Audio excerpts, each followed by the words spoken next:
Hello and welcome to Thermodynamics 2 tutorials with Maria. We're going to be solving a combustion HP problem.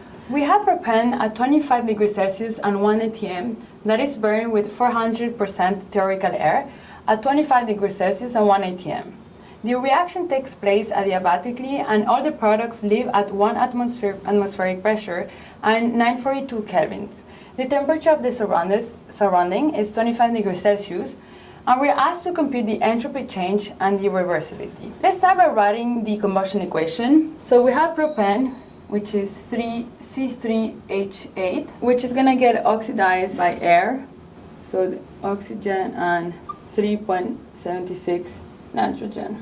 So this we can call A, and then we're going to have CO2, X CO2 plus Y of water plus Z of oxygen plus nitrogen, and this we call W. So we recall that in the previous problem, we're going to end up with 4 equations and 5 unknowns. So we're first going to assume theoretical air, and there's no excess oxygen. So we're going to start by saying that Z is 0. So then we can find our equations. We're going to have, for C, is going to be 3 equals to X. For H is going to be 8 equals to 2Y. So Y is going to be 4. Then for O, oxygen, is going to be 2A equals to 2X plus Y. And then we will have 2Z, but we said this is going to be 0. And then we're going to find a value of A of 5. Then for nitrogen, we're going to have A 3.76 equals to W. We're going to find a value of W of 18.8. So now we know how much of theoretical air we're going to be using. It's 5.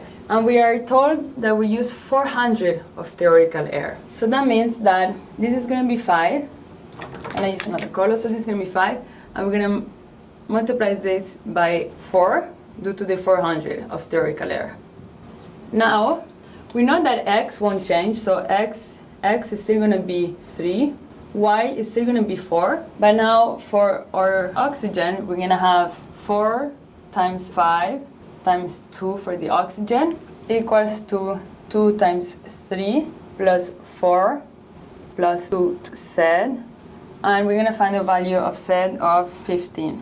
So this is going to be 15. And then for our nitrogen, we're going to have 4 times 5 times 3.76 equals to W. I'm going to find W is going to be equals to 75.2.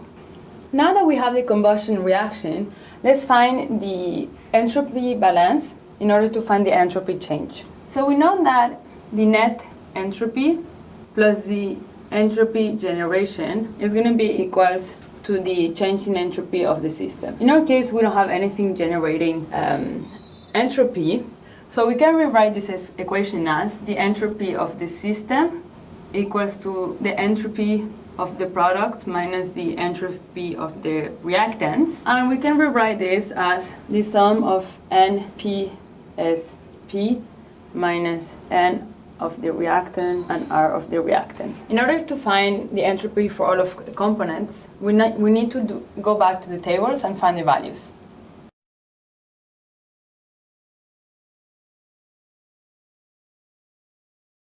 So now that we have found all the values, we can go back to our equation and plug in the numbers.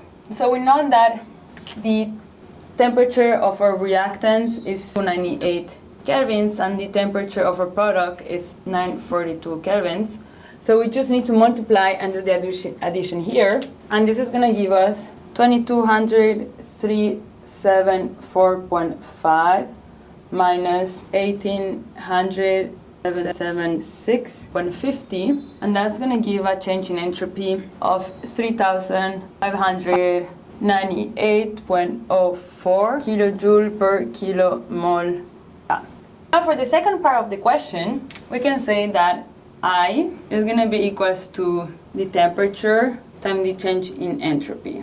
This is the reference temperature, so that's going to be 298 kelvins times what we just found, so that's going to be 3598 0.04 kilojoule per kilomole. Kelvins, or kelvins are gonna cancel out. We're gonna find a value of I of 1072215.32 kilojoule per kilomole.